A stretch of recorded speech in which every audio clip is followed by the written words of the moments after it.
Welcome to Singled Out, the 9th best Guild Ball podcast. Please stand by.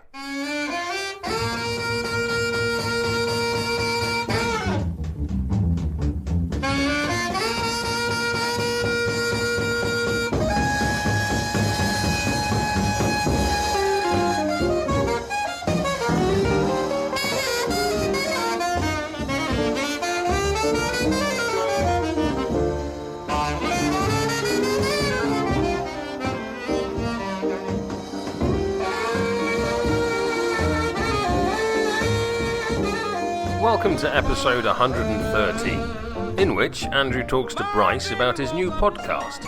Today's listener probably isn't Rich Loxham or Matt Hart.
Hello, welcome to Singled Out, episode 113. Today I have got Steve Cole. Hello, good auspicious number that, isn't and it? Bryce Johnston. Of course, it's number 113. And Yeah. Obviously. just letting you know, listeners, we're all in our pants. We were gonna start selling calendars. Now that the how to play the guild Patreon podcasts are not going to become as fiscally lucrative as they've previously been, we're gonna go sort of calendar girls. Well, we're on video chat right now. I'm and sorry. it's the worst Are you OnlyFans I've guys seen. Are you guys gonna lose a bit of money on that? Oh, I'm so sorry. Yeah, you should feel for us, Bryce. Yeah. Yeah, no one think of us in this situation. I know. Exactly. Yeah, why is no one in everything that's happening right now? Why is no one thinking of you guys? Well, no one thinking of the podcasters, specifically us. People were people gave their commiserations to Beard. We got nothing. Did he get some commiserations? I didn't get Some single. thanks for the memory stuff. Yeah, I didn't get nothing. I think people assumed I think we just alienated everyone with our irrelevant podcast content. So I thought we could talk about meteorology because it's been so hot. I think so. It has been so hot today. I was outside for about 3 hours today, taking my daughter to the park and various outside places, and I thought I was going to die at one point. You know, it's so hot on your skin, you think you're burning even when you're not. Yeah. You feel your sort of the outer layers of your skin just like going off into the distance, like the Thanos snap. Yeah, because I've now got an anemometer, which is also which also works as a thermometer. Because my wife and I had a massive barney about her wanting to remove the very dangerous balcony parasol I've put up because it got a bit windy. But the idea of we can kill someone with it, because fly off balcony and murder someone. The balcony kill someone, yeah, quite reasonably. It was quite reasonable on her part. But the idea that I could be a degree hotter in my flat basically led to us having this huge set to. So this is the content people want, right? I think so. Yeah. I think that's why that's if you're gonna invite me on, really, I'm all about the weather, you know. Yeah. I think weren't you in Crowded House? Weren't you involved in that everywhere? I did it when I go with you. Wherever you went. That's what we thought. Are you not from Crowded House? Yeah, Oh. I music. I frequently make noise. So that's What's the name of the lead singer?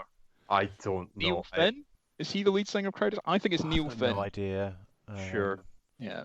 I was never really a fan of them, to be honest. But nobody was. Like, No one was. Liked them. They were just a band that existed, weren't they? Yeah. On the subject of things that existed, should we discuss? So, what are the next buffs going to be to Fisher then, Bryce? In after 9, in season 9. Oh God, who knows? I had such dreams. You had such dreams. I had such beautiful dreams. He could have had his old legendary back. Sounds fair to me. Sounds fair. Seems fine. But He'd keep the current one. He would just get the old one as well. yeah. Have you ever had a dual legendary model? Like, there you go. So that could be great, Threshold. No, I mean that's a good point for the future, Steve. I'll write that down.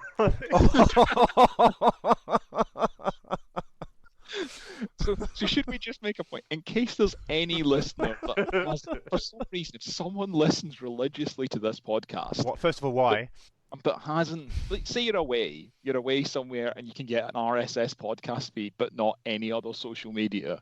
Steamforged have announced the end of Guild Ball, and I think more what we will talk about that, but I think much more what we'll talk about is obviously Bryce, along with many other like great members of the staff there, so Dom, people like that, has unfortunately lost his job. So we wanted to come on and talk about, I guess, what what you're up to next, and I think big up because you've got some really exciting projects and all of that. So I think we'll come on to that. But I think also we just wanted to say, like, thanks, Bryce. Like, I'm crap at emotion, by the way. You might realise this. I'm really bad at. Well, we're Scottish, so traditionally to express emotion, we need to be 9 pints down, outside a pub, and then we need to have a fight, and then end up awkwardly hugging each other. So does that make me the emotional one then here, then, does it? Yeah, it probably makes you the emotionally crippled of all of us. I mean, you've basically given a lot of sort of men between the age 20 and 60, 70 maybe, a lot of joy over the past sort of 5 years, and a lot of obsession, and basically, I think generally speaking, to get a war game to go from 0 to hero so fast was quite an achievement, and I think ultimately you helped that happen a lot, and you've given a lot of people a lot of joy and a lot of fun, and thanks for that, all that really. I think everyone's very grateful for what you've done. Personally, I think from us too, you've given us a hell of a lot of time in the evenings and stuff. I mean, the last thing I was want to do would come home from a day at school, and then in the evening talk about teaching. But still, you go home and sometimes. To be fair, you don't want to do that when you're at school. No, I don't. Yeah, that's very true. Put on the DVD player and leave them to it. And I think to put the hours in you have, it's certainly, I think in some ways, I don't know whether you agree, but it's felt like more than a job, really. You know what I mean? Like, it's been obviously a passion for a long time, and you really have done right by us, and you've done a really good job. So thanks for that. Really, it's been great. Thank you for that completely unprompted compliment. That wasn't written down. That was just said from the heart. That was actual sincerity, and I don't know how to deal with that as a person. So just call me on then. Oh no! I thought we weren't allowed to 6 minutes. I thought we weren't allowed to swear. No, I think we can swear. I think we're allowed to swear in this episode. I think this episode of all episodes we're allowed to swear in, Andrew. Everyone's allowed one swear. Yeah. That was the one swear, so you're not going to take that swear out. That's fine. You're allowed to swear. But once I've had 9 pints and I'm doing my emotional tribute to Bryce, after I've bitten him in a parking lot fight. Yeah, I really appreciate that. I'd like to say, since we're here and this is kind of the most public space I could say it, like, I've been blown away by everyone who's got in touch with me over the last few days. So when I announced my redundancy, and then very recently after that, the end of Guild Ball was announced, I must have had about 40 people message me, maybe even more than that. I don't know, just expressing solidarity, expressing condolences, and it's really it really brought home how much I do genuinely love the Guild Ball community. And you're definitely right. Like it's because this isn't just a job. You know what I mean? Like this is something that I worked on all week and then went to tournaments at the weekend and played games and went on forums when they existed or on Facebook and talked about more, and in the evenings after my job went and recorded podcasts, and it's been an enormous part of my life for the last really for the last 5 years, because I was a playtester before I got the job, and then I actually originally came on board as I think a rules editor way back in like 2015, and then got sort of trained up to be a dev. So it's been a huge thing, because I mean I moved countries. I moved to Manchester. I made a lot of friends down here. I made a hell of a lot of friends through the Guild Ball community, yourselves included. And it's been great, and I've loved getting to work on Guild Ball and all the other games I got to make at SFG. And it's been just lovely seeing everyone sort of expressing support for me. Like it's always nice to feel like you're part of the community, and to show to when people show that they feel you're part of their community and that you're someone they want to talk to and say sorry to or thank for everything. Like it's just been really lovely, genuinely. It's taken a hell of a lot of the sting out of, losing my job, which obviously isn't ideal in the middle of a pandemic, but yeah, and I think that's really important, Bryce. I think like a lot of people are obviously upset by the announcement about Guild Ball, but you, Dom, Ronan, these guys who've like really worked to make this thing, you've lost your jobs, and that's obviously a bigger deal than the fact that I may not be able to get new toy soldiers. And I just wanted and other providers of toy soldiers are available, but so I just I want to say like we all, I think Andrew and I, we really feel for you guys. Like I'm gonna use my one swear here. Sucks, man. And I'm really sorry. But it's and obviously, but one of the things is it seems like you've got some, a pretty sweet announcement this week. I've listened, so it was great. I've really liked it. This feels really awkward. Really? Yeah, definitely. I want to talk to you about haptic feedback at some point, which I don't know, which is built on some of the ideas you discussed. But do you want to tell us just about the new podcast, kind of quickly? So yeah, this was actually a few months ago in furlough, when I was not doing overly well because I was on furlough and I knew redundancy was coming up in the future. And my fiance rather, God, when do you stop doing that out of interest? Like never. To be fair, it helps. Yeah, it doesn't. Right, okay. No, Rebecca still refers to me as her boyfriend occasionally. Yeah, it's been 6 months for us, and I keep saying girlfriend, and I'm like, no, I put a ring on it. But yeah, it's very fancy of you. I've always thought that. I've always thought a touch of Queen Bey about you, Bryce. Thank you. Yeah. But yeah, so, and my fiance was kind of like, well, you love talking about games and stuff, like why not do a podcast and kind of do it properly and start working on something, because it's such a relief now, actually, kind of now I'm out and I'm properly redundant, to be able to do something for myself, because obviously I was in the dev team at Steamforged, but I wasn't like in charge, so I didn't get to decide the direction of anything I was really making. And it's really nice to be like, what do I actually want to do, And so yeah, like I worked on it with my fiance. As long as you get that right by the wedding, you'll be fine. Yeah, I'll get it one point. I'll get it one time. And she came up with the name because she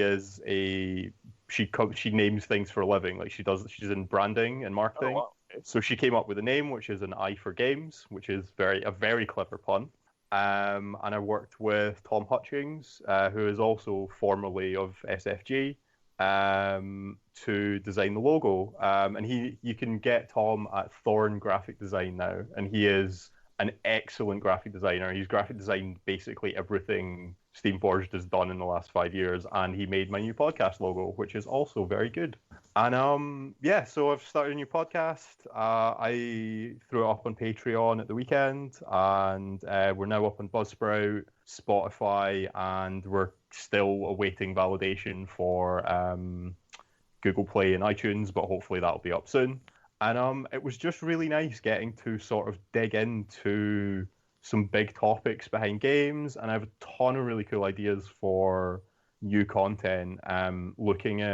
Mostly looking at kind of high level concept stuff around games, like much like the first episode is called "Why Do People Play Tabletop Games?" Start small. I figured Yeah, it seems fine. Yeah, just an easy question. Get that one out the way. You only cover about a 5,000-year window in it, don't you? Yeah, I think so. Yeah, 5.5, I believe. Yeah. But yeah, so I have a bunch of really cool ideas coming up, including one where I'm going to talk to an actual doctor of psychology about the psychology of games. Oh, cool. And how reward structures and how games sometimes trick you into doing things without you even realizing. That's interesting. What do you mean by that? That's really interesting. What do you mean? Well, listen to the podcast in a few weeks when the episode's out. Aha! You're going to have to fork out some of your own money to subscribe to Bryce's podcast. Oh, no, you don't. The podcast is free. You don't have to subscribe. You don't have to be a patron. So you can listen to it. But I will say thank you very much to everyone that's backed me on Patreon, because I was talking about community support earlier and how I think communities are, not even as gamers, as humans, community is very important. Like, we're social animals, we're social creatures, and the bedrock of the community is rallying round to support someone who has gone through misfortune. And I think I've been blown away by how many people have backed me on Patreon. If you're listening to this and you backed me, thank you so much. Like, it means the absolute world, and hopefully means I'll be able to pay some bills in the short term. It's always helpful. And long term, it'll let me keep making the podcast and let me keep talking about games, which is what I really want to do with my life, as it turns out. So when you were sort of designing games, I guess for Steamforged and maybe even looking at games before that, what do you find interesting about game design? What's the part that really gets you? I think the part that really gets me is the point, because I just for clarity on a couple of terms, game design is generally the first sort of 10% of making a game. It's where you go big picture stuff. Yeah, it's what is the very rough background, what is like a core mechanic or whatever you like, and what's the very, very rough layout of the game.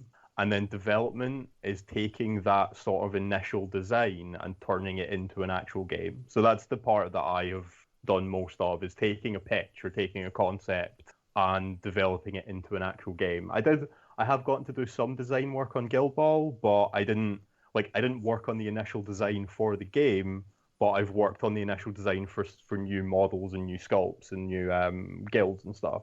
But like, I think the point in game development that's super cool is when you see the initial concept and just something like a little light goes off in your head, like a little, it's like someone drops some Mentos and some Coke or something, or no, not that, like the pills when you're really hungover and you put it in water and it kind of fizzes. Alka-Seltzer, that's the one. Yeah, it's like you start looking at the game and it's like your brain starts fizzing like that, and you're like, I can see what this can be, I can see where I want to take this. I can see what I want to do with this. I can see, and it's weird because sometimes you end up with like the full game in your head 10 minutes after seeing the concept, and you just have to get it all out and down on paper, I guess explaining it in a way that isn't a mad fever dream with sort of that sort of meme of people pointing at different points in a chart in a wall and strings attached to it.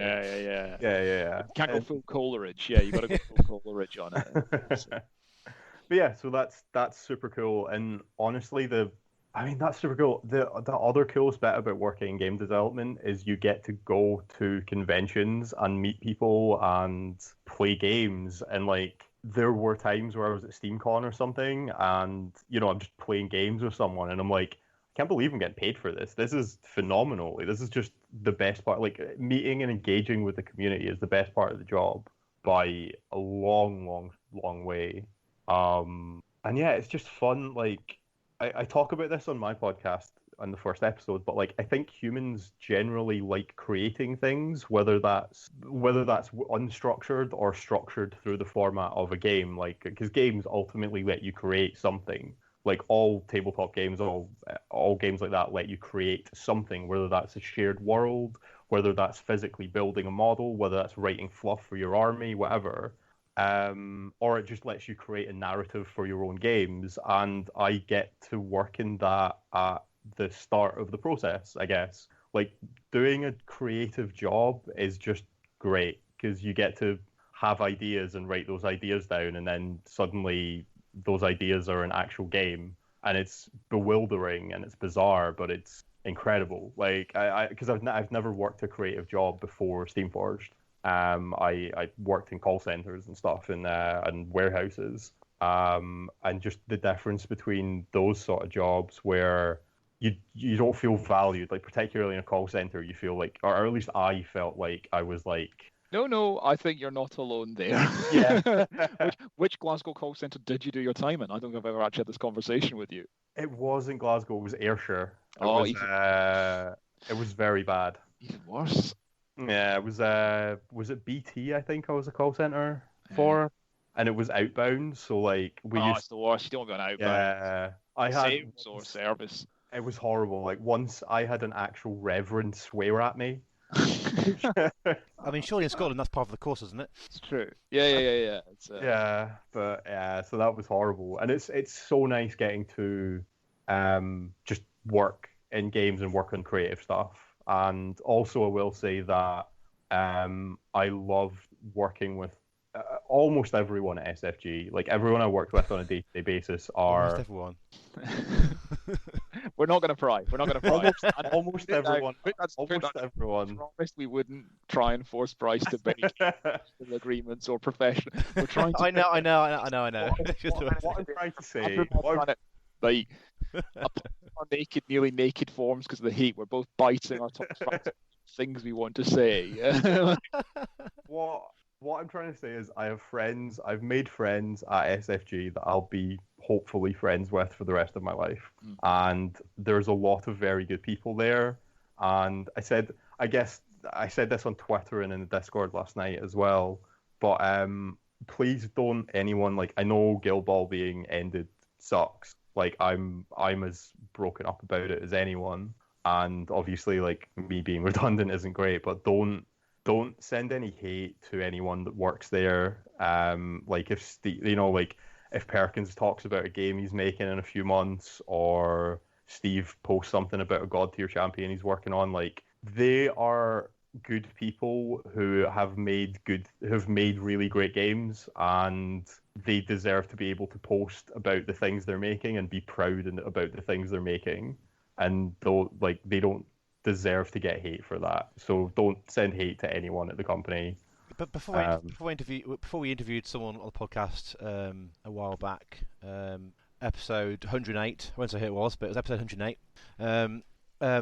I was asked before the podcast, like, was I a friend of the company still?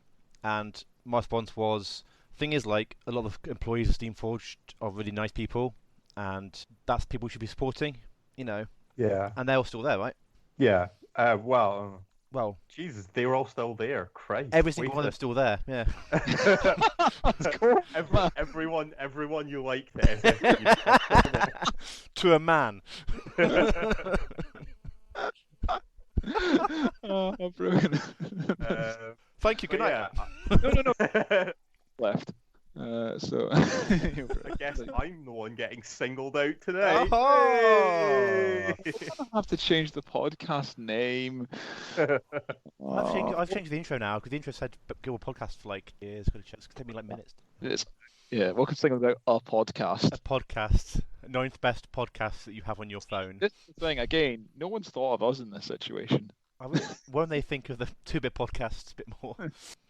I don't know, but I think going back to your actually perfectly reasonable point, Bryce. Yeah, like we were thanking you and very sincerely for the work you've done on a game that we've both really enjoyed playing, and we've really enjoyed meeting people in the community. And there are still people at SFG who worked on that game and made that game, made other games, and that, like, you know, it's not their fault that they're there or not there. Yeah.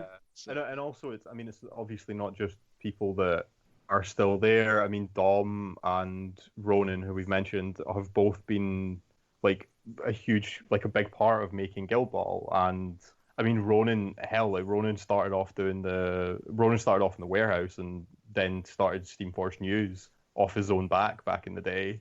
And I mean, his videos are amazing. Like, they're really good. So yeah, there's I always get a little bit uncomfortable whenever people start talking about me. But there's a ton of people who've worked on Guild Ball. There's a ton of people who've worked at SFG who are both, some of whom are still there, some of whom aren't, and they're by and large good people. Like, let's be nice to people. Perkins didn't want the end of Guild Ball any more than I did, for instance. I'll put it like that. I don't want to speak for anyone else, though. Yeah. No. I don't know. I can't remember if we said at the start, but Andrew and I will probably do something after. There'll be something attached to say that. Yeah, but I think maybe either tonight or later in the week. I might put them both at the same time, where I'll probably drink a bottle of whiskey and we'll just swear a lot.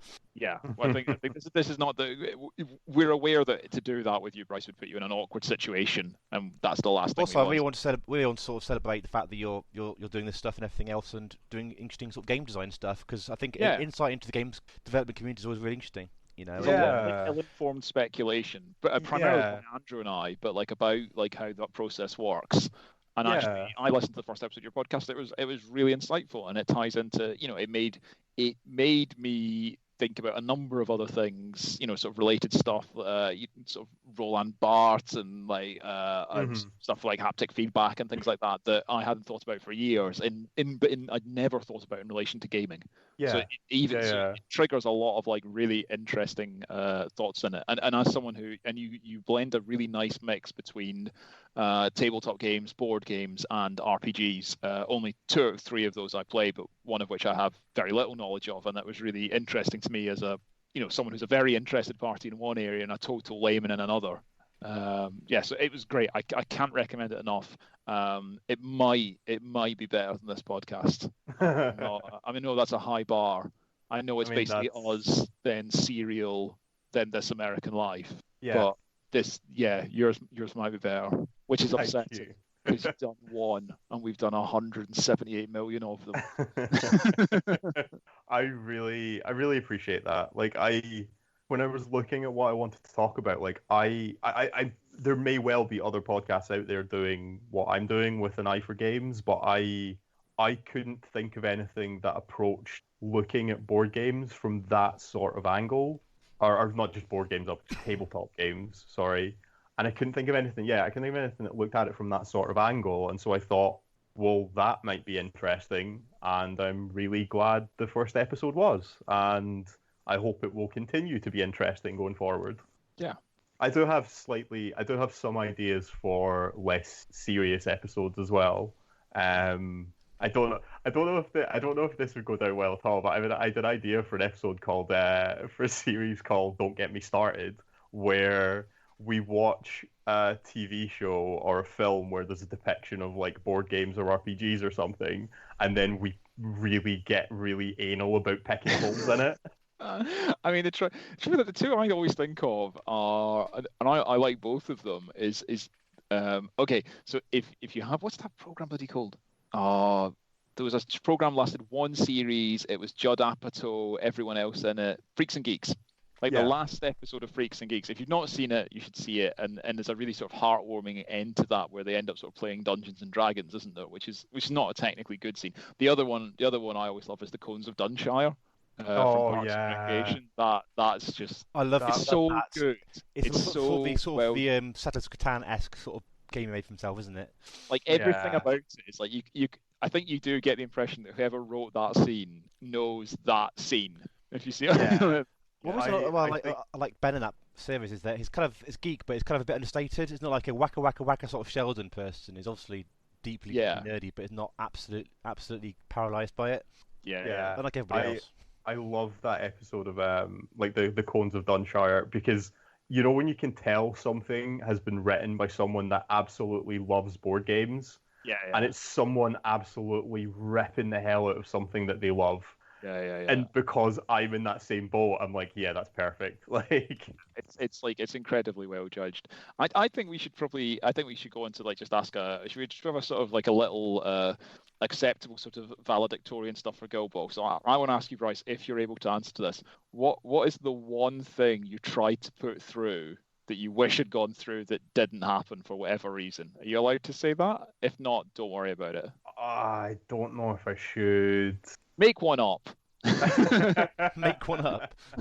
Just make one up. Yeah, like, or I guess we spend a lot of time spitballing about what we'd love them, or I guess the other one is, okay, what's the instinct you quashed in yourself? Because that must happen, right? Where you're like, I could do this thing, and this thing I like would be even better, and then you're like, no, that's bad. I can't do that. Oh, the one thing so I didn't quash it, but Perkins did.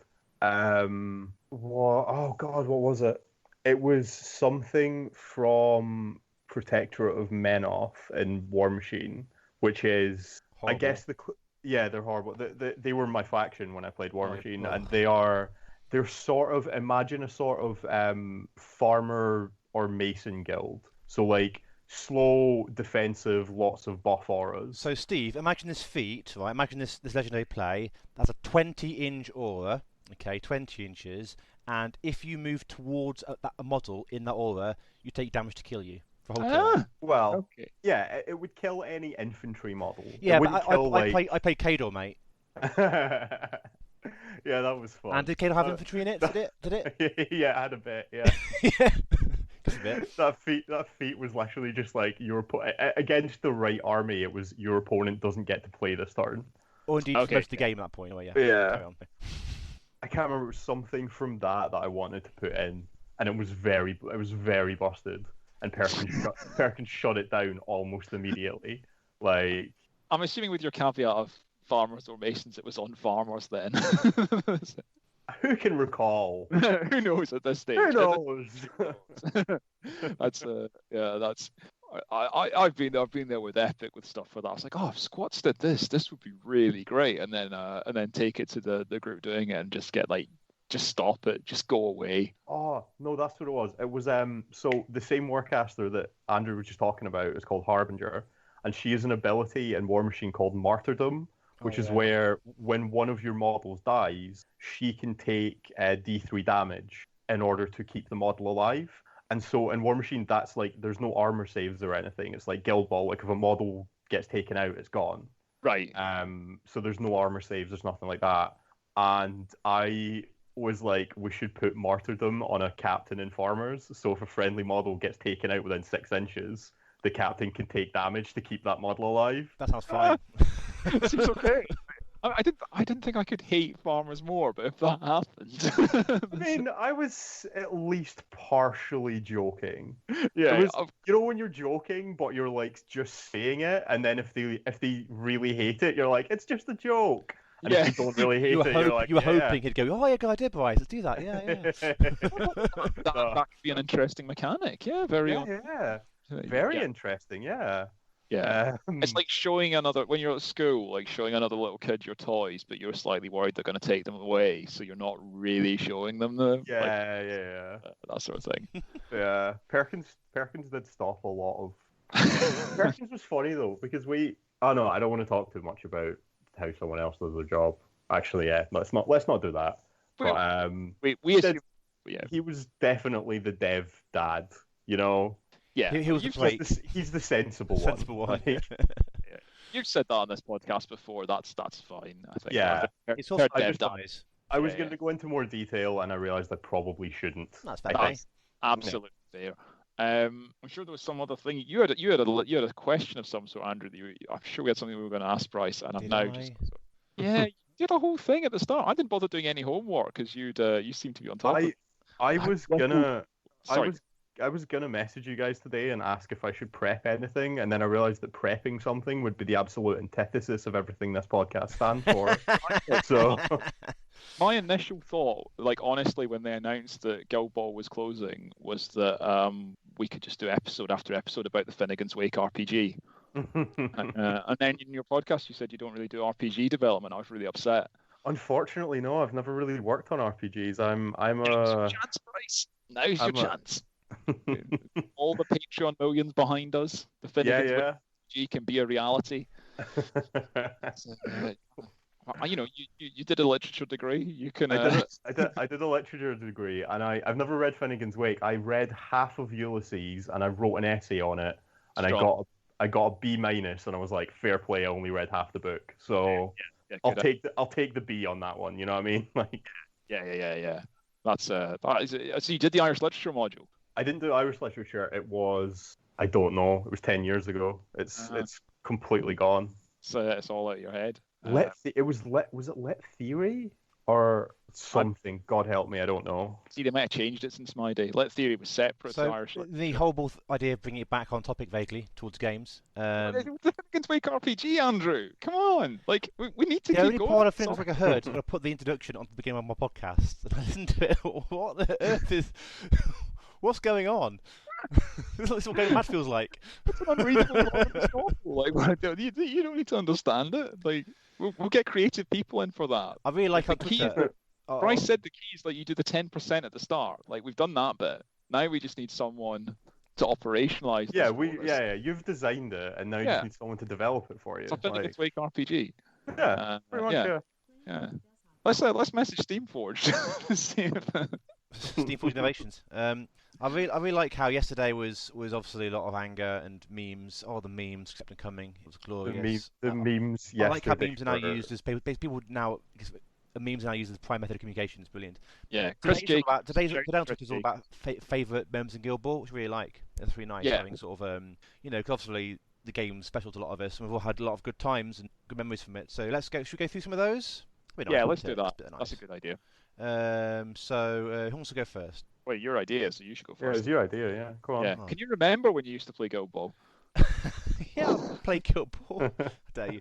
I think the Steam cons were superb. I think I don't know, like the first two are pretty good. The third one was obviously had issues here and there. But lots of memories of those two. I love the seminars especially. I never really took part in the big tournament Steam cons because I had no real illusions to how I was going to do. And also, I kind of like conventions just loafing around, playing games occasionally, not being tied to a timetable. Like being tied to 12 hours of game playing in a convention. I wanted to loaf around and drink and basically chat and stuff and play one when I felt like it. So I love the seminars. So the designer player ones were great. When we sat down in our team to decide what guild player we were going to suggest, and our team. I put forward Veteran Honour, and I think Matt Doran suggested Veteran Salvo. It's like a Punisher character, sounded really cool. Unfortunately, I had a lot of rum, and I really like Honour. So we all voted on Salvo, and then I put my hand up and went, yeah, we're doing Honour. So this is how by the fact you're quite a lot bigger than Matt Doran. Like, I had quite a lot of rum underneath the chair as well. That's not in the hotel. And so I like how the power of rum basically meant a model got made in Guild Ball. So I'm quite proud of that, even though it's a bit harsh on poor Matt there, basically just overriding him. I don't feel that bad about it. So that's my first moment. Steve? Good. I've got two starter ones, I guess. Like, so one is like one of the first games I actually played was against Beard Minis Rich on stream. Was it? I'd never played a game on stream before on his on his channel. I'd never played a game on video before or anything like that. And basically, go back and find it. It's like Alchemist versus Blacksmith, right when Blacksmith came out, and he goes to the toilet, I start measuring some stuff, and I just tidy up my widgets, and I just pick up the ball, like casually, and tidy that away, and then basically realize what I've done, and that like this is how everyone's going to know me because I'm on this YouTube channel, and I'm the guy that like hides the ball and then tries to respot it so I can get it. I think the other one, WTC was brilliant, and hopefully we'll go ahead this year, and is brilliant. And I think both WTCs I went to were great. Obviously, the last WTC was fantastic because we finished as the highest ranked Scotland team, and that was pretty funny. And then the one before where it was just like literally thrown in with 3 total randoms on a UN team with John Lee and Marco Kutlacher, and just like, you can turn up at this event, you don't really know anyone, you don't know your teammates, and by the end of it, it's all sort of, you've had a like a properly sort of memorable experience together, and it was just great fun. That's where you and I met, I think, sort of Andrew. It was, yeah. We talked about Drunk Epic a as lot. skunks. Yeah. We drank that was a devastating weekend. I remember Bryce jumping over a chair missing. That was that was Poland. That was Poland. And it's just like he just went completely over. It was because I'm okay. It was because the couch. Oh mate, I was not okay. My left arm still hurts sometimes. Really? Yeah. I mean, it made me painful, but it was hilarious. So it was a couch, and it looked like the back of the couch was like hard. And then I jumped on it, and it turned out it just gave way, like it was just foam or something. So then I absolutely face planted. That was Sunday, wasn't it? That was Sunday. Yeah, where it was basically Sunday night. It was because we came second that year. And also, the tournament ended around early. It was only 5 rounds. Yeah. Oh yeah, because Perkins went full Bailey Perkins. Yeah, he was smashed on Bailey's, wasn't he?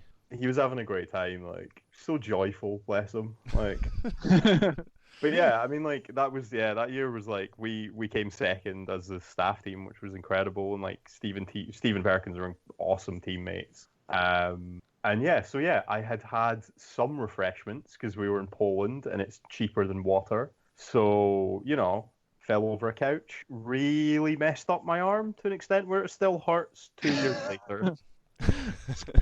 I think another WTC. I'll do one more WTC one, which is just it was last year, Bryce, when you roped me in to do the pyramid. They do an assembled pyramid, and they form a human pyramid. And how angry Connor Rooney was that it wasn't a proper pyramid. Like he had this like massive nerd rage on about 1 a.m. that this was it. This is not a pyramid. This is not what a pyramid looks like. Like, and he just really couldn't stop. Yeah, he was so angry. And it's like, Connor, mate, like. I mean, he was in the pyramid, like ranting this, and like so the pyramid itself was like denying its own existence. Like the pyramid has been it started off at the War Machine WTC. And it's been a staple of every War Machine WTC, I think. And it's great. I was in the pyramid in 2016, I think. Like that was a big moment for me. Like So that was good. That was a good event. Meeting the Australians then was a good moment as well. Meeting people. Yeah. I think this game is like. I mean, never would have thought I'd become a part of a community where I talked to some people vaguely online, and then you end up in a pub drinking with them in a foreign country, and it's all fine. And you've never really met them before, but it's okay. It's great. Yeah, like I've found this through gaming generally, but Guild Ball as well. Where, like most particularly Guild Ball, where like you just you're at an event and you just sort of sit down and you can just chat. And like some people, like you realize you've maybe chatted to someone a little bit online, and then you sit down and you're still chatting an hour later. Like. Or you have a game with them, and it's just great. Like all of the WTCs have been fantastic. Like I love the WTC. I've always loved the WTC because I've been to it since 2015 because I started going for War Machine, and then so the last 3 have been for Guild Ball. So do you think? I mean, this is one thing I've been thinking about a bit, and I did play War Machine, although not very much, not often competitively very much either, but. Do you think games communities are particularly different? Like the War Machine community is different to the Guild Ball community? Because I always assumed in my head that they're all kind of the same because they're all just nerds playing war games. But I think they're broadly like I don't know. So there's obviously a lot of crossover between War Machine and Guild Ball because a lot of the original Guild Ball players were War Machine players back in the day. Yeah. So War Machine and Guild Ball, I think, do certainly share some crossover, although that is arguably fading out a little bit now that because that was the sort of initial run on Guild Ball, and now it's generally people that are solidly Guild Ball. But I don't know, from my kind of limited experience of gaming communities outside of War Machine and Guild Ball, I think there are some that are nicer and some that are less nice. Like I don't know. I think 40k obviously struggles in that regard because it is the most popular game. It's so big, isn't it? So it's so many big. communities within it. Yeah. And so I think you're always like, there are certain parts of the 40k fan base that I think are just very toxic, but There's outright fascists that play that. Like people who don't get that it's like people who watch Starship Troopers and are sort of like, hey, this is a like, parody, yeah. Right? But it's people who think 40k actually is a nice portrayal of a world rather than an absolutely horrible dystopia. Yeah. So I think you're right. I think in terms of it has very strong. I guess what it has is it has a big enough community of nice people. Like that's the main thing about it. It's obviously it's the game, because the community I know is more consistently sort of everyone's like happy clappy a bit is the Epic community, but that's because it's so small. Like it's because everyone has to back the thing or the thing doesn't work. Whereas Guild Ball is a cohesively a large game, or was a large community, where the 99.9% of people are really great. And sort of... I think Guild Ball, like, it's the only community I've ever been part of, or the only gaming community at least I've ever been part of, where like I would go for a drink with 99% of the community, Whereas I think in every other community, it's a higher percentage that I wouldn't go for a drink with, if you get me. Yeah. Yeah, you'd be a bit wary about it. Yeah, I can see that. I mean, that said, I got go for a drink with 99% of people I meet in the gutter, let alone, especially after 6 months of lockdown. Like too easy. I'm anyone's. This is why I'm, on this naked podcast.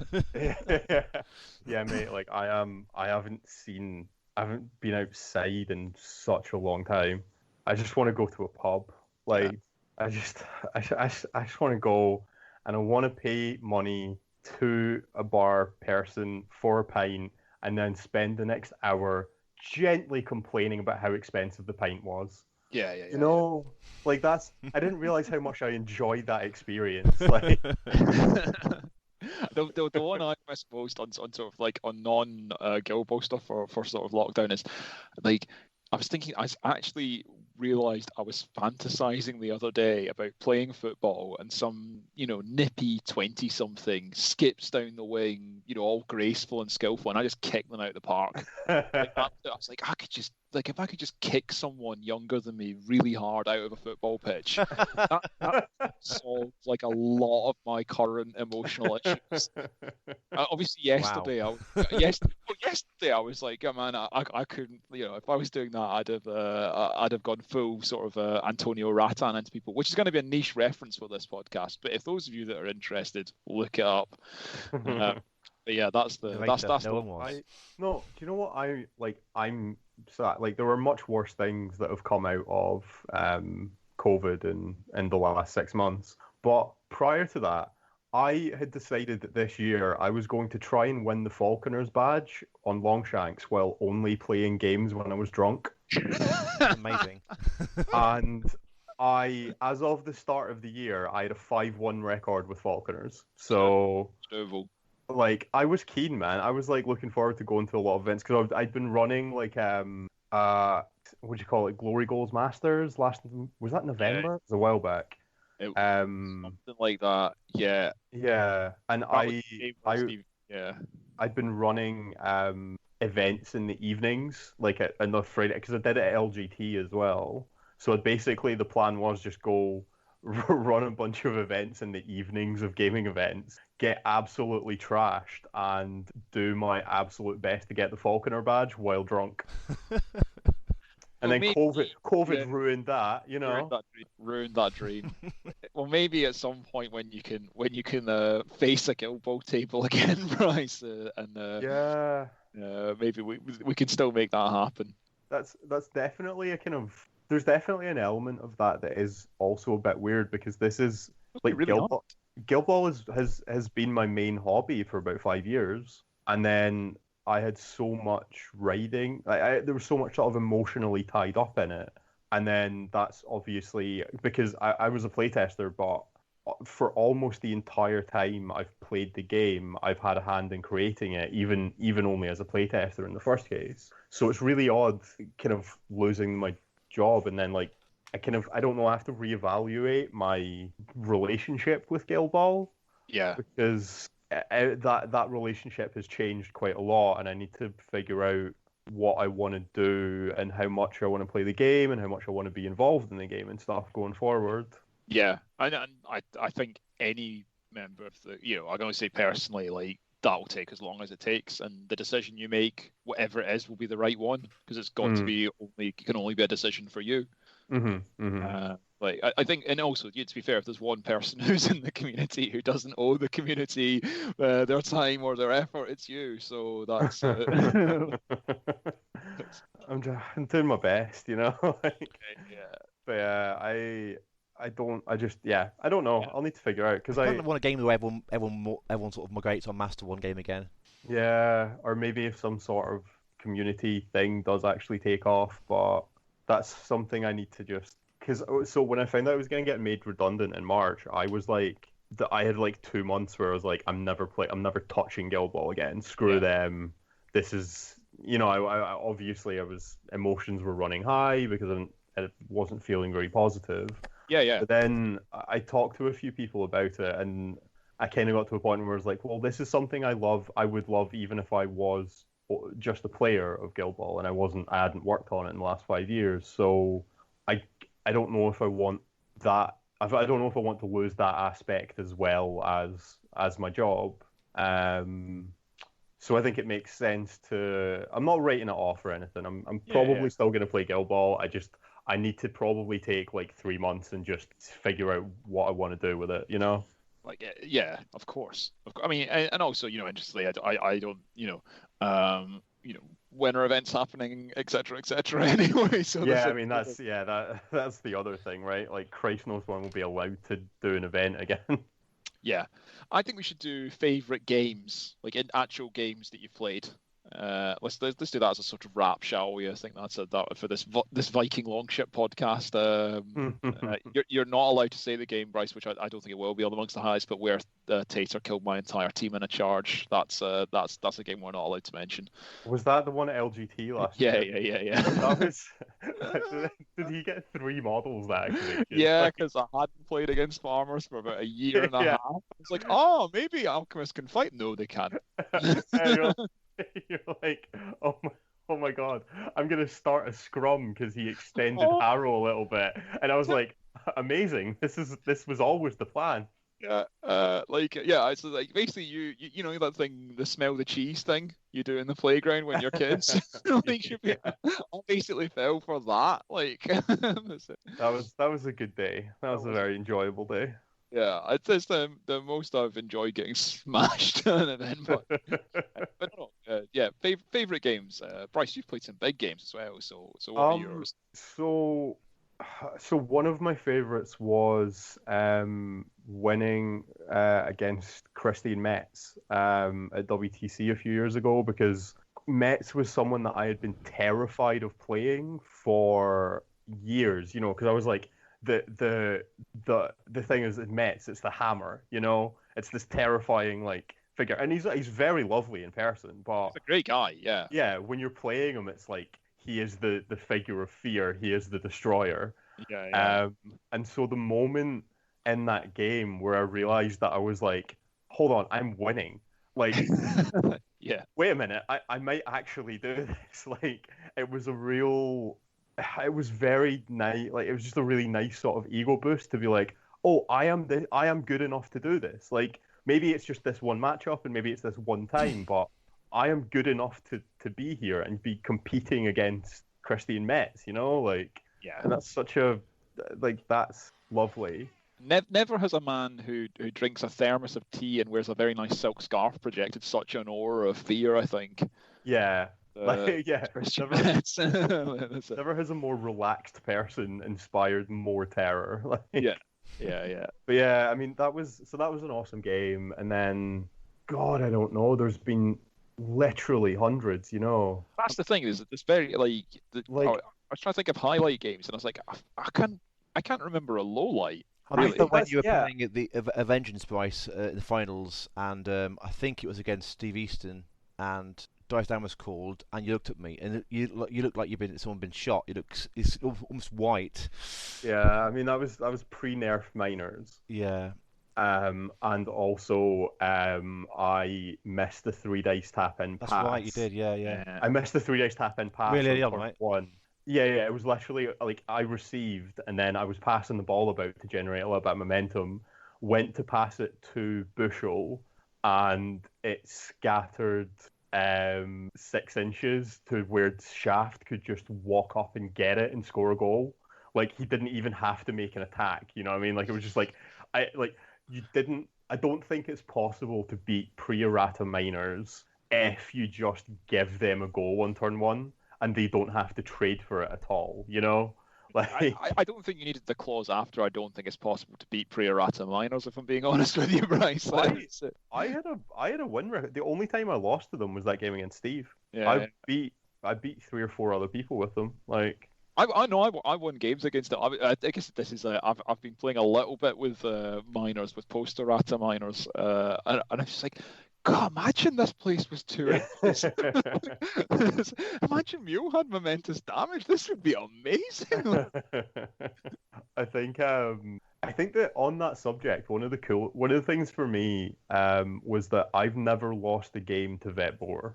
Like, I didn't think he was that scary, and it's one of those, like, when he came out, I was like, obviously the time scale we had to work on him was a little bit constrained, but it did sort of, I did not expect the reaction. I think because I'd never lost a game to him before or after release. I kind of I don't know. But it's a kind of nice feeling when everyone's absolutely terrified, and I was just like, nah, look, it's fine. It's fine. Yeah, I think I eventually ended up teching for him. I remember playing, it was a final event, I can't remember which one it was, and basically on turn 1, I was playing Blacksmith, and basically Sledge just killed Shank before he got to activate on turn 1, and when you've got that tech in place, and then I remember my opponent just being like, oh no, this is real bad, like, but because I think I got it. I think the maths of it is like Sledge with instruction and tutelage, then charging Shank just one shot. So. Yeah. But yeah, Shank always has that thing of like it's terrifying kicking with Shank, because you're like, oh look, I threaten such a long distance. I'm really scary. Please don't hit me. Please leave me alone. Yeah. I kind of feel like we have reached a logical sort of conclusion of this thank you, Bryce podcast. Yeah. Unless Andrew or Bryce, you're itching to say anything else? I was actually just going to say, because you mentioned it like 5 minutes ago, and I meant to jump on it, and we got sidetracked. But yeah, it's not like us. It's 90% footnotes, this podcast. But yeah, it's when you're saying like you couldn't think of any lowlights, and I think that's true, because thinking back through literally the hundreds of games of Guild Ball I've played over the years, like there's no game that sticks out as being bad, you know? Like, there's no game I think I've played at any sort of event or at home where I'm like, God, that sticks in my head because that guy was didn't like playing him, or something happened that was like, that was really just not an enjoyable game. Like, there are some hella close games that I've ended up winning and some hella close games that I've ended up losing, and I just can't think of a single bad game that I've had, and there's too many highlights to mention, honestly. Yeah, I think I struggle to remember any games I've played, really, in general. But no, this has been. But I think that's because basically you tend to go to tournaments, have a great time. I sort of 4 or 5 good games, and I go home and it kind of blends together and just enjoying it all. You know what I mean? Like. I've never been to an event and had a bad time. Yeah, definitely. So it was kind of point to that conversation. That was it's good politician's answer, Andrew. Yeah, I go to events, they happen. Sometimes then I go home again. Yeah. Then I go home. Like, it's good. Like, it's a good line. I'm a human being. I can relate to you. Relate to your human experiences. It's not all about cash for questions here. So what game's next then, Bryce? You playing some Star Wars, are you? Yeah. So I've been looking.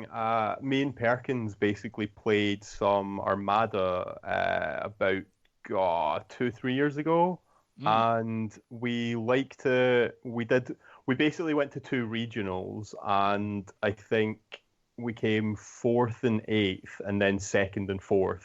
And Perkins always did better than me because he's a better player than me. But we've sort of basically played 2 regionals, and we really enjoyed the game, but it was quite hard to get a game locally. And the fact that there was only 2 factions was quite. It's quite a struggle because you're like, oh, I guess I'm playing Imperials again, you know. Yeah. The upside, you don't need to paint the models, Bryce. Yeah, huge fan of that. Like, to be fair, I didn't need to paint my Guild Ball models either, so. But yeah, so I'm looking at Armada again. I'm not sort of buying all the way in because I don't know if you heard, but I just got made redundant, so I don't really have. Right. Yeah, did it? Yeah, shit, yeah. I don't really have a ton of money. Thought about that. Yeah, did we go this whole time and not mention it? Oh, we talked about my new wind speed measuring device. and why the BBC weather forecast is so inaccurate. Because all weather forecasting is just made up. Like, the BBC stopped doing stuff with the Met Office and got a cheaper weather forecaster. Really? Yeah. He just opens the window and goes, oh, it's a bit cold outside. Yeah. But if the listener's interested, it's Andrew and my new replacement for our Guild Ball Patreon. BBC weather forecast. You'll notice the weather becoming taps off, taps on, and a bit wet. Yeah, like every time the weather, instead of like having the weather guy in the studio, it just cuts to you shirtless in your flat. Like, it's pure roasting, boys. Like, see if I fart, this whole place will blow. What's the weather like, Steve? Oh, mate, the rain's battering off the roof. You can hear it for here. Feel like a drowned dog, mate. That's exactly it. That's how the weather forecast will be. Yeah. I'll pay for it. I mean, I'm having a career doing this. Yeah.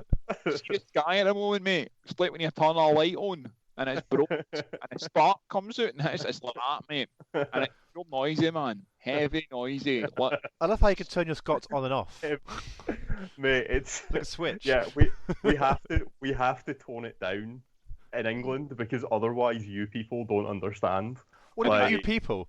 Yeah, the first job I had, I'll tell this anecdote. The first job I had working in London was working for the Campaign to Protect Rural England.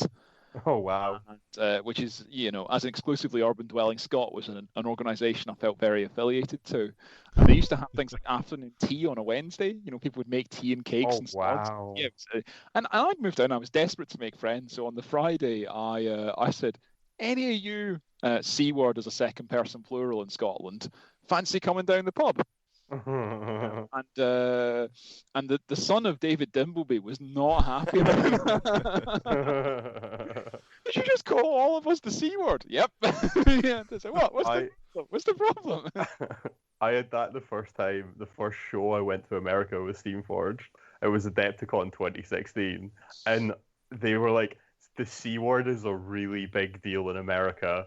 Don't say it. And I'm like, but it just means people. Exactly. It's just like a friendly, welcoming word that invites everyone into the conversation, It's like the ustedes form in Spanish. It's a term of respect and endearment. Like... Exactly. What do you mean? It's disrespectful. That's shocking, mate. How can I not say it? Like, did you say it, Bryce? I said it a hell of a lot. I got really drunk and said it way too much. Yeah. On that bombshell. Yeah, on that note.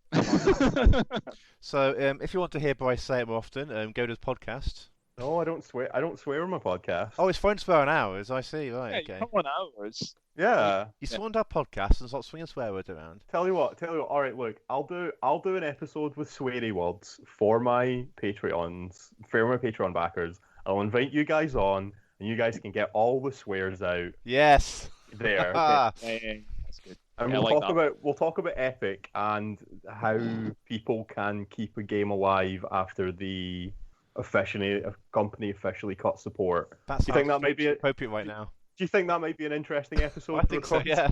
I I could imagine someone might be interested in that. Yeah. On that note. On that bombshell. Thanks for coming on, Bryce. Yeah, you're welcome to come on again if you want to, pump anything else. Yeah, again, Andrew, not really understanding the use of the term pump in Scotland. No, like that. Yeah. That's a very other. That's a very Maybe I do. I don't. Also, the term chug, that means something else in England. There's a song that my wife's from England. I'm going with this now. We can edit this out.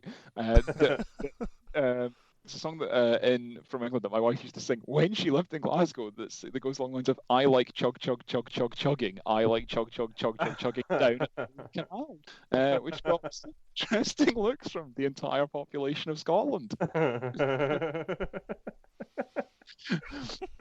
What I want to happen in the final edit of this podcast is just you have the audio of Steve saying, "It's fine, you can edit this out." And then Andrew cuts out a bit and then comes back and it's Steve saying, "And you wouldn't believe what they did with the donkey." Also, what's editing? There was one episode where, for some reason, halfway through the podcast, it cut out my vocal feed, so it was like half an hour of Steve talking to basically nothing. And no one noticed. I was going. Yeah. Right. Thanks, I think Bryce. this has definitely descended. Even It's killed it. Yeah. But thank you, Bryce. Thank you. Thank you. Thanks for you. the music. Thank you both. Remind us again, for anyone who might still be listening to this, of the new podcast. It is An Eye for Games. An Eye for Games. I spell AYE because it's a very clever pun. And I just before we go, thanks to everyone who ever played Guild Ball, posted about Guild Ball, talked about Guild Ball, anything. If you were involved in the game at all and you enjoyed it, thank you from the bottom of my heart, genuinely. It's meant a lot. Fade to black. Yeah.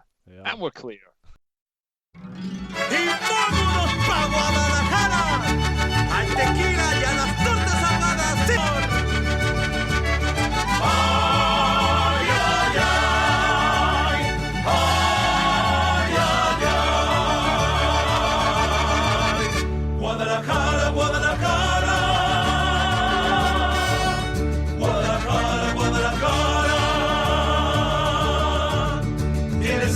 De provinciana huele esa limpia rosa temprana. Ave de cara fresca del río, sol mil palomas, tu caserío. Guadalajara, Guadalajara, huele esa pura tierra mojada.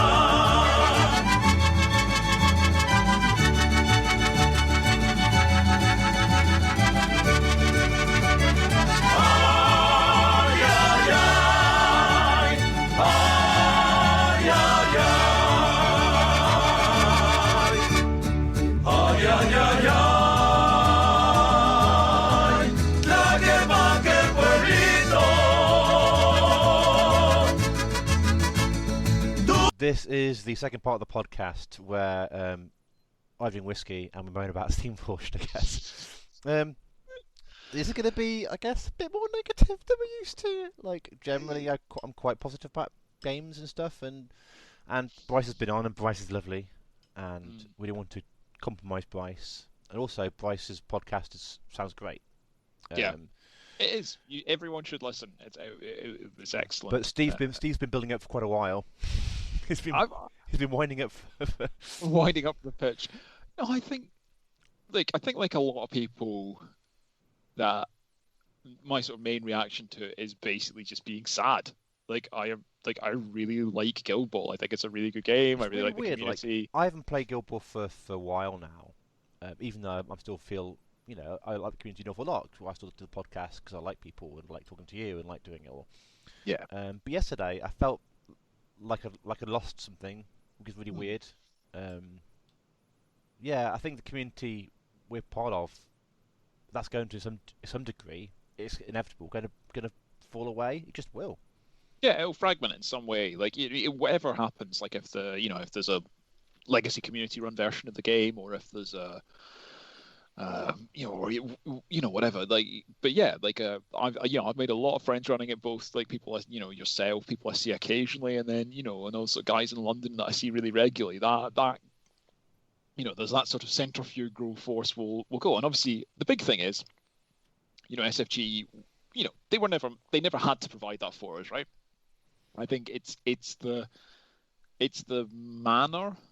I think we were talking before, weren't we, about the sort of the winding down of GW for all the stick they get, and the winding down of Guild Ball or winding down of Blood Bowl or Epic or Battlefleet Gothic or things like that it was wound down.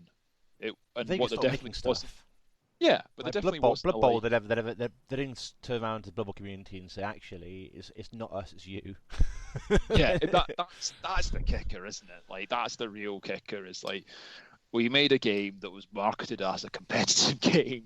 How dare you make the game competitive when there are no other format options available, etc. There were for a while, and also where was the new player material? Where was the new player? Because for a long time, for example, I got to Guild Ball originally through paper dolls, right? Kickoff was a great box set. Where was the new player recruitment? Where was that? And I think also if a new player went into the game for a good year, if a new player went into the game and said onto Facebook, God help them, I want to get into Guild Ball, can I buy this team? And people went, you can't buy that team. No, it's not available. Yeah. How do you start? What's the starter thing? How does that work? And I think also the sort of the lack. I had some structured thoughts, and I think I'll go into my general not so structured thoughts. I think personally the sort of disingenuity of what was put out by SFG. Matt Hart had a conversation with us after we recorded the podcast in March where he talked about doing a new kickoff box set where the Entertainers Guild would work as a Mimics Guild that would cover every team in the game. And you're like, why would you say that? He told us that after it already basically let go his lead design for the game. It was just Bryce was gone at that point. The game was almost 99% of the game was canned. Right, there's no way the game wasn't canned back in March when you make that decision, and he's off, not even on air, off air. Because games work. I mean, because of production cycles, it wouldn't surprise me if games work a year and a half in advance, right? Because you have to do the rules, and then obviously the China plastics takes ages to get through. So even if it wasn't ready now, it won't be ready until next December. Yeah. So you need this conveyor belt, don't you? And that been ceased a long time ago. So it was just fictitious. The whole thing was. Yeah, and I think I would be amazed if there was any work done on any of the guilds beyond Shepherds. That's like a list of names. I think doesn't imply they've got some secret sort of IP, and I think it's vaporware, isn't it?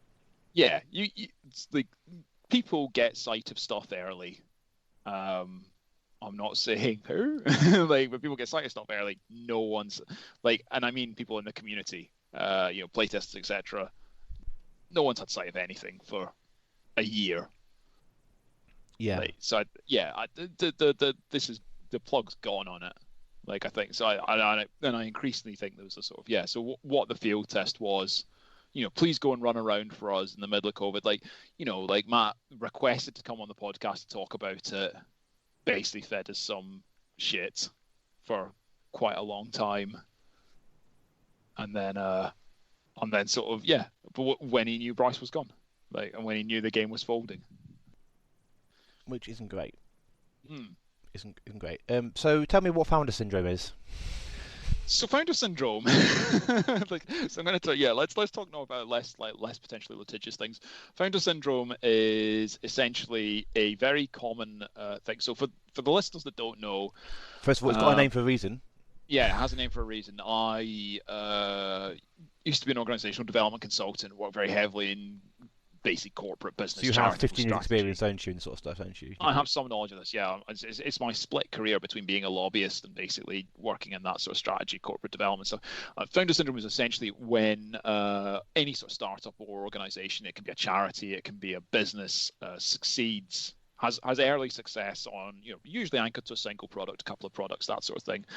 And basically this creates a certain level of hubris, shall we say, in the founders of the organisation. Who good leadership of organisations about recognising what you're bad at and rectifying that, and having a sort of no one could be an expert at everything. And furthermore, if you're a big company, you can't be, because unless you're going to run around doing everything yourself.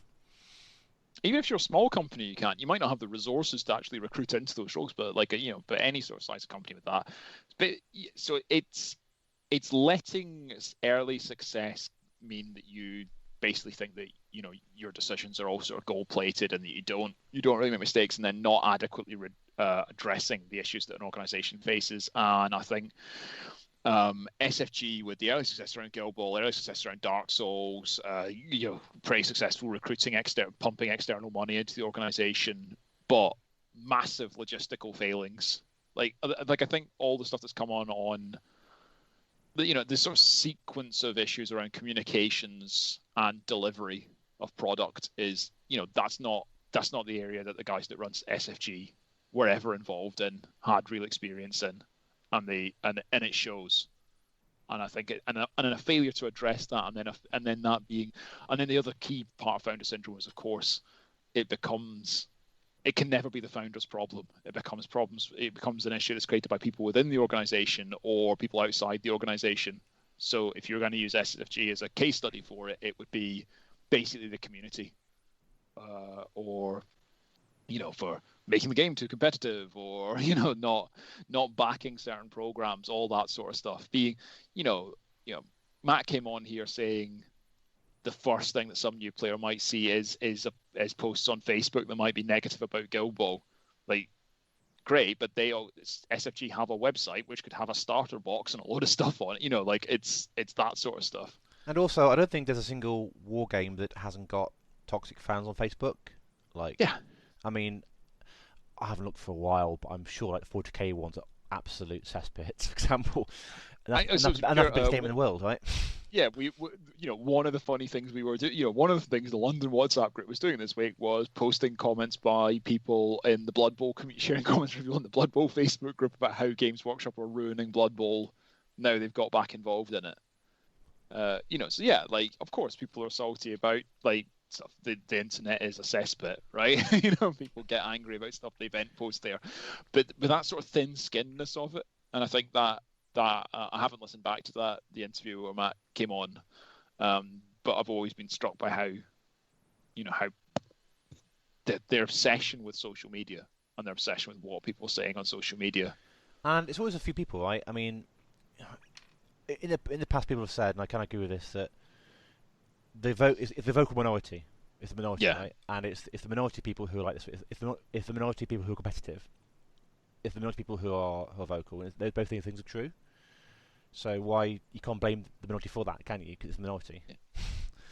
But also, on the competitive, Guild Ball was marketed as a competitive game from the start. They made their money on Guild Ball marketing it as a competitive game. Yeah, and it grew so fast, probably because of the organised play in the first place, right? Yeah, it really hit a spot. Like, it was a clever piece of positioning. People wanted a game with good models that is played at a high level and is competitive. The first Vengeance, competitive doesn't mean elitist. The first Vengeance was like a year after it came out, and that's like 100 players, wasn't it? Yeah.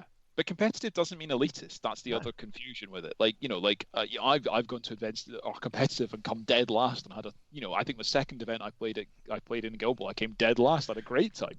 I saw an interesting video on YouTube by someone I didn't recognise about Guild Ball being competitive. And they're all saying that, okay, well, the argument was by Steamforged that the game's too competitive, people can't get into it. But look at the Olympics. People do running who are never going to get to the Olympics, or people play football who are never going to be in the Premier League. Because those games are very competitive, or Sunday League football, people still play it. Yeah. Even though they're going to lose it, or not do very well, because it's not just about that. Well, Sunday League football is the elite level that I could ever play at, right? I played football for 35 years, give or take. That's the highest level I could play at. And it's like lower mid-tier. But if I'm playing that, I'm playing as competitively as I can. But I'm not winning many games. I'm not playing for that reason. Competitive doesn't mean that basically everyone who loses that tournament, goes home bitter and angry. No, like that's and it feels like the sort of, basically since that Indiegogo campaign, that feels like the sort of that's the earliest, the first thing I can really remember of just being like, are you serious? Are you doing this now? The first red flag. I think it probably was for me. Certainly, that was a flag because it just seemed so poorly timed, and I thought, well, if you want this product to succeed, you just do it, because if it doesn't go well, it'll look really badly on you. Yeah. And the fact that the production levels were all over the place, and I thought, even though the initial plastics weren't great, I thought the concept of a plastic box set with the counters in the dials was superb. It's great. And Kickoff was a great box set.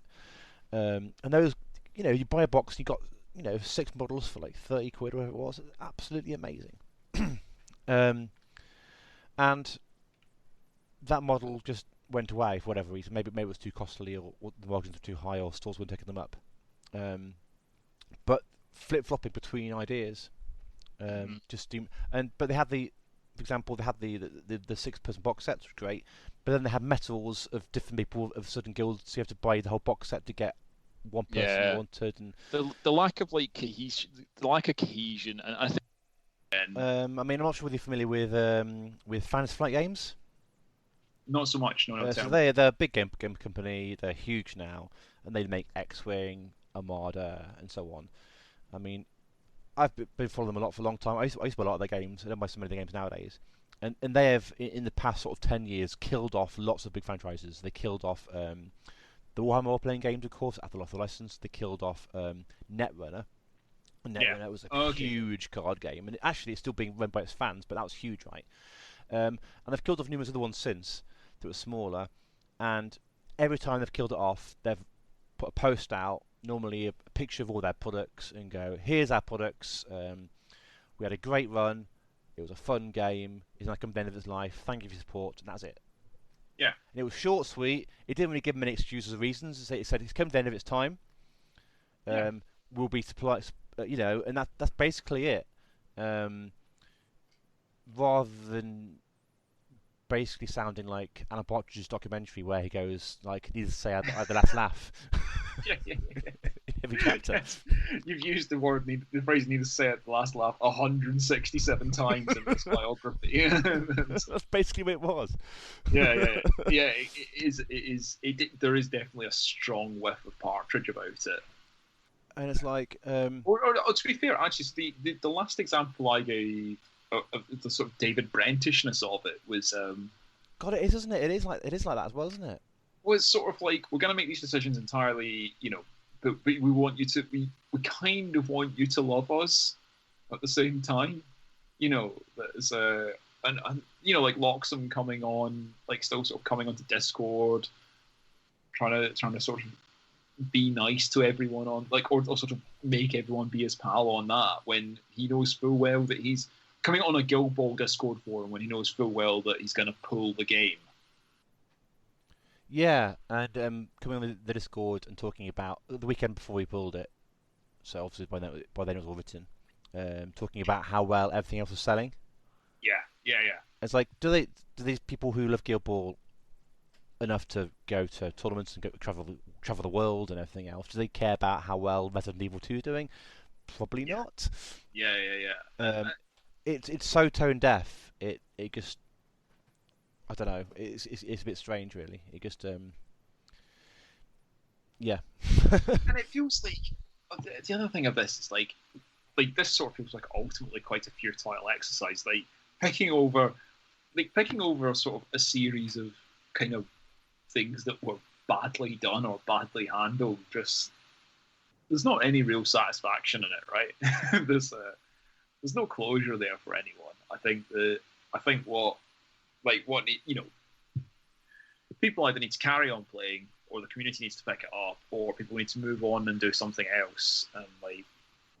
And whatever happens to SFG, good luck to them. I definitely wasn't being insincere earlier when we were saying there's still some good people there. But lots, and if anyone people want to carry on the Guild Ball game and want to come on this cast and talk about how well it's going in terms of the community picking it up, please let us know. Yeah, 100%. Because you're always welcome. You're always welcome. You really are. It's just a bit strange how the parting blow was just pointing the finger at... If the whole the Simpsons character, the headmaster, what's his face? Skinner.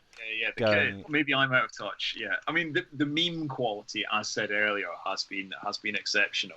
But it's almost like defining each meme. It was so perfect, like shooting the person on the couch and saying, "Why do they do this?"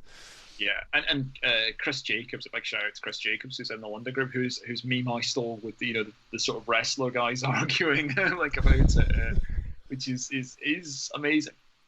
But I think the sort of narrative of that press release, I'm just looking at it now, of saying basically everything was brilliant, isn't it all brilliant? We set out to make the cleanest, most balanced Pinterest game you could play at the time. We achieved that hands down, flat out, and nailed it. Competitive player stream, etc. But this ended up, and just like stuff that's like, Guild Ball can become the type of game where you win your first game and then lose the next 100 games. Well, no. Like, do you think that any of that blog was written by a marketing or PR person at all? I mean, it sounds way too similar to the stuff that Matt was saying. If you're in charge of a 40-person company, well, a 27-person company now, whatever, you wouldn't. Surely you'd have people whose job it is to if you're a professional company, surely you'd employ people whose job it is to release press statements that actually are professional. This is not like no company I've ever worked for has the chief executive solo authored stuff, but this just like, well, I guess so. I've been in comms teams, right? And I've worked with comms teams, and I know loads of people who are good in comms. Like, no comms team is okaying that going out like that. That's someone's personal sort of unedited. Also, like, to be honest, isn't like, I don't know, but Bryce was disgustingly tight-lipped. Like, I tried to get everything we could out of him. He wasn't telling us anything. Like, no companies are, like, they're all on furlough as far as I can tell, or not there. So no one's editing that. That's just going out, isn't it? Like, Matt got in touch with us directly to come on and talk about the field test. There's no intermediary there. I think that's Matt and Rich just have just written that, and that reflects their views. Yeah, I think so. But I think that's kind of telling itself, isn't it? Really. Yeah. It's kind of weird because like it kind of makes me concerned about anything they produce in the future because it seems a bit sort of hand washy. Yeah, and so the interesting one, I guess, from the sort of some of the London guys' pictures, is some guys who are in the group, played a little bit of Guild Ball, but are actually going to go big on God Tier, or gone big on God Tier, and all of them are like if you're washing your hands of one game with no notice, but while it's incomplete. That's the real crime, because God Tier is a really good game, right? It's a really good game. Yeah, it is, really but good. like, I wouldn't, like, you could tell me that SFG had invented the greatest game in the world now. Like, every time you roll a dice, you have an orgasm. I'd still worry they're going to like pull it with no notice whatsoever these days. But it was on the Indiegogo, so you didn't back it.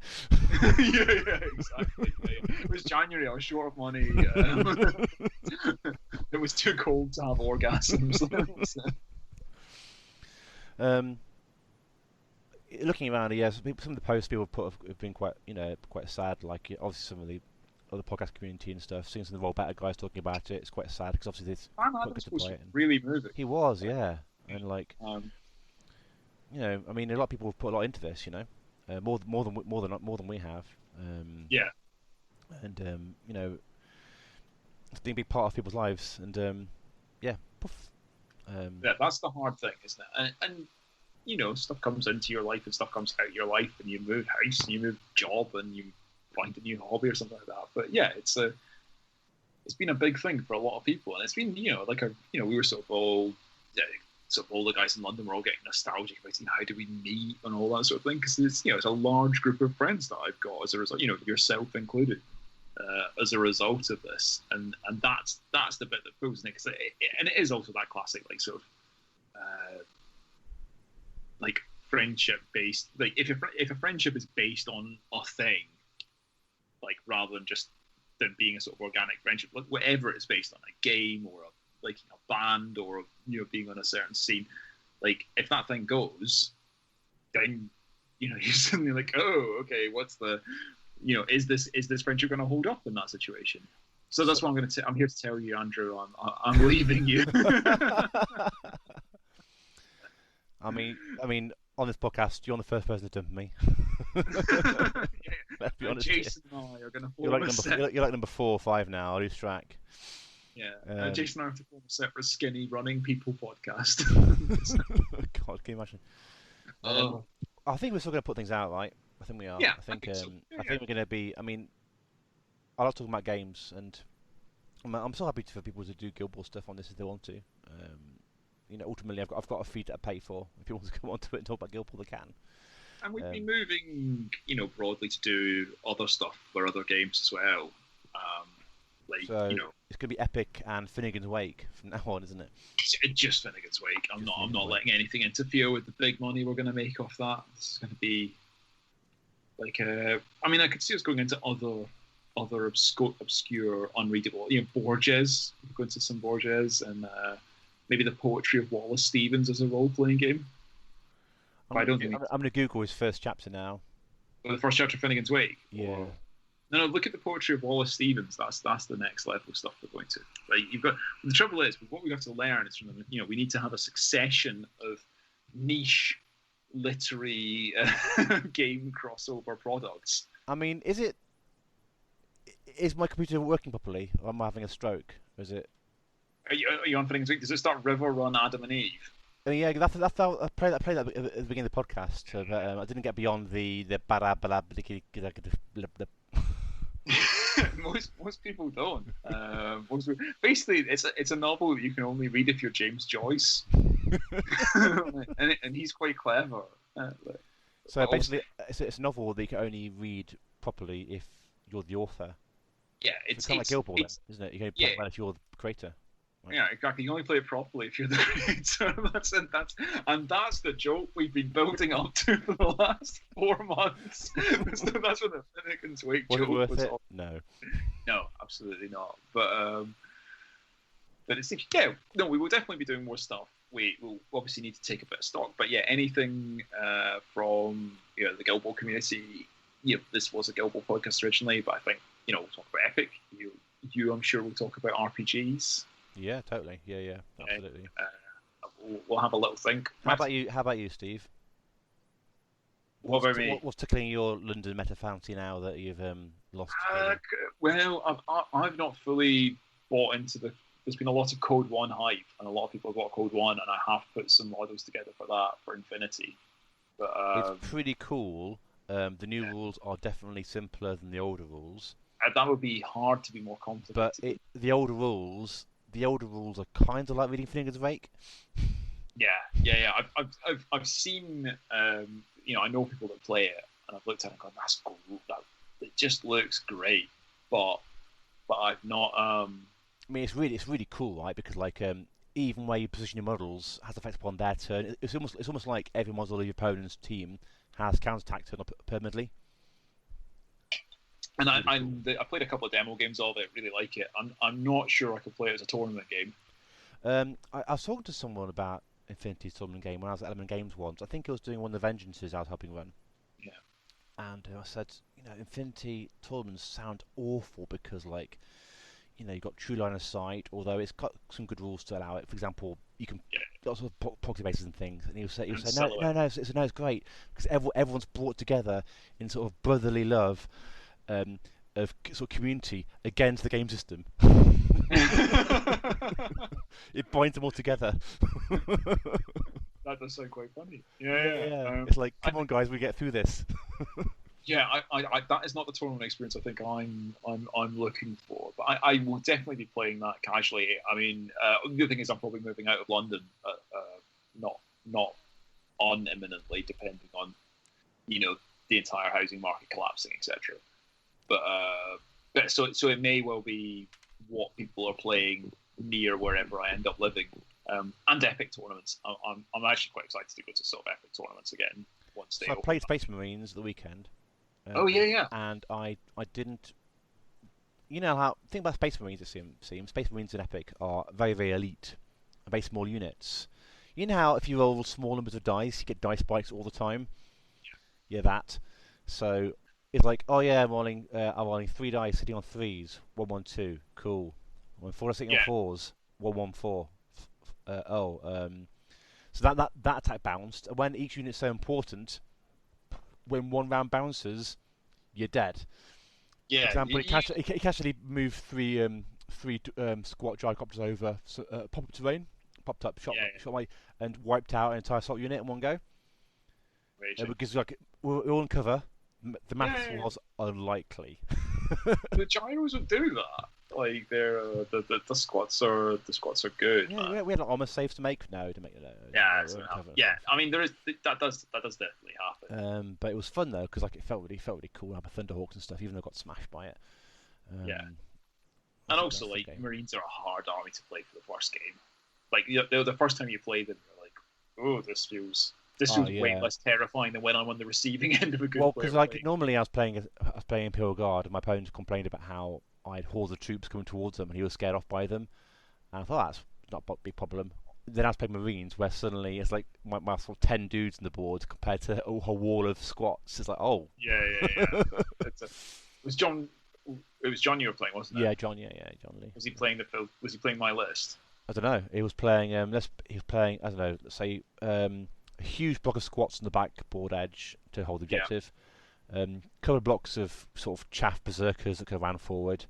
Yeah. An airship. A Cyclops. The other one. What's the other one called? Colossus. So airships. And basically some drive outs. So basically had sort of 3 super heavies. Well, I managed to kill the airship with it in a firefight. That's really easy to do. So yeah. You're welcome. Thanks. That's okay. That's not an achievement, Andrew. That's a given. At the time, mate. After my battering the previous turn, it felt like one. I'll take anything. I'll take anything I could at that point. Yeah, it's fair. It's fair. It's the little things at that stage. I'm not sure the listener on this occasion will want us to be discussing it in great depth. Probably not. I really feel for the people who are still there. Because I feel for everyone involved in it at that, like, because no one's going to be coming into the office, metaphorically speaking, having a good time. You don't come into a workplace having a good time where like a quarter of your office has been sacked and some of the good mates. Yeah, it's just not going to happen. It's happened to jobs I've been at where I've gone, and happened to jobs I've been at where I've stayed, and it's awful either way. And I don't feel like any of those jobs I was as close to my colleagues as, say, Dom and Bryce were to Fraser and Perkins. Yeah, and like that, they always feel like a very tight knit, and Steve Margetson as well. They always feel like a very tight knit, very friendly group. You know. Well, they all I think is mostly knew each other. Mostly, I think they all knew each other from beforehand. You know, I know Bryce and Perkins did, and they're all kind of together on the game that they love, or games that they love, because obviously the Wookers doing Guild Ball not by a long way. They're doing other things as well. Yeah. And then it's like, oh yeah, the band's broken up. Yeah. I really feel for all of them, and and that must be tricky. And as Bryce was saying, like it's not just a thing he works on; it's also his hobby. Like most of us play those games because they're not what we do at work. So, yeah, that's a good point. So having the sort of rug pulled out of both of them. It's like suddenly the thing you love is, I don't know. It's not fair to put words in his mouth, and he's been on the podcast a while ago, so I shouldn't do that now, really, for him. But yeah, it's a real shame, and hopefully people will sort get involved in games, and we'll see people at conventions and things. I think I really hope that obviously this COVID is standing events happen as soon as they're safe to happen, and personally I think it'd be great if the community picked the game. I'm not sure whether I can give too much away yet without asking certain people, but I know next year there's going to be some multi-system events happening that will involve potentially Guild Ball events being run alongside other things. Yeah, I heard that today. So there are going to be some events next year that are going to be gaming events for all games, but also they are going to run Yeah. some Guild Ball tournaments there, which would be great. I think that's I guess the other side of it is like, look, there's a bunch of people. Everyone was saying, we were saying earlier about the people that you meet at these events that you like, and all you sort of how sociable. It's like loads of people have just been waiting to do that for the last 6 months, and I think people will just be excited to do that, regardless of SFG's involvement.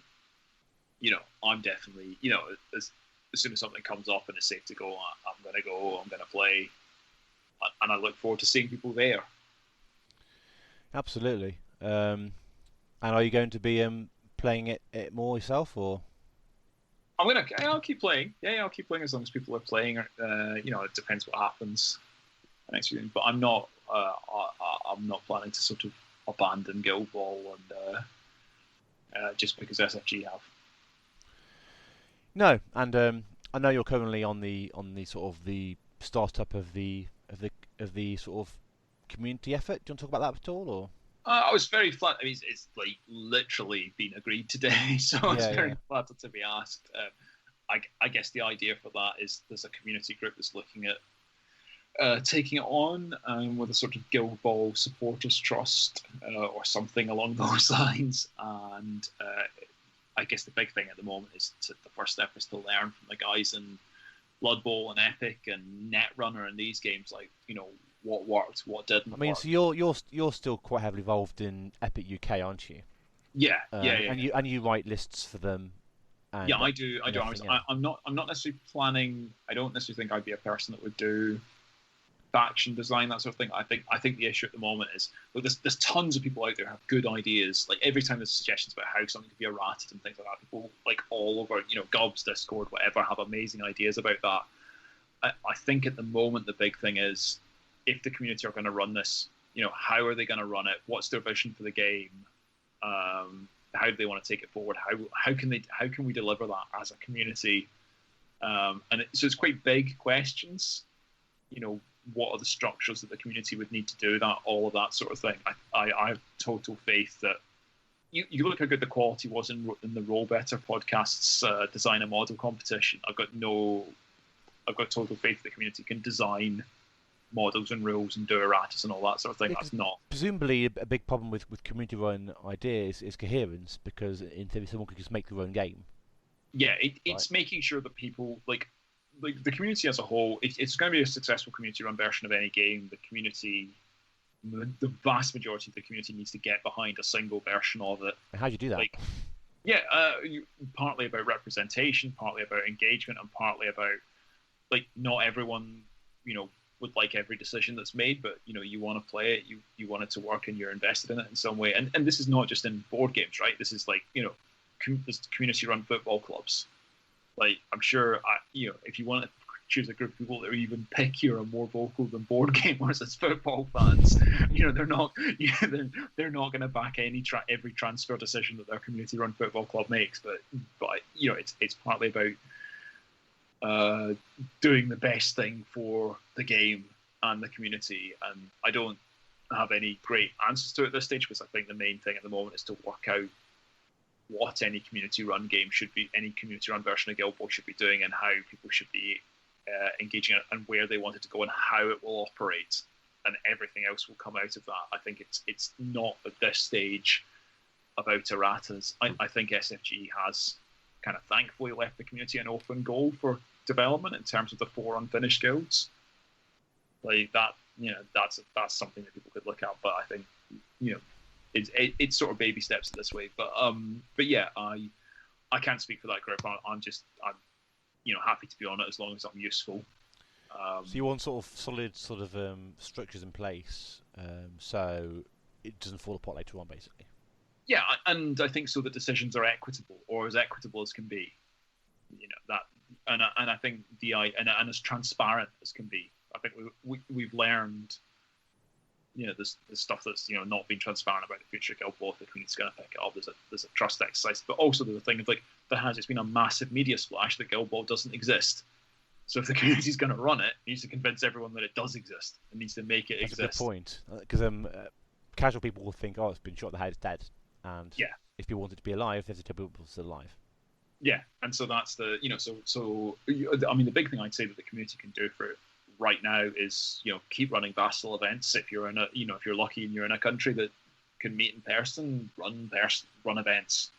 Like the good thing is the rules for Guild Ball are really tight. People have been writing, they've been written, they've been tested for 5 years.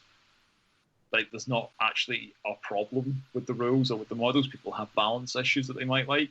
I mean, the core mechanics are solid, right? That's really good game. Like, you might want to tweak around it, but that's not a priority for anyone at the moment. You can play it. It's a perfectly good game.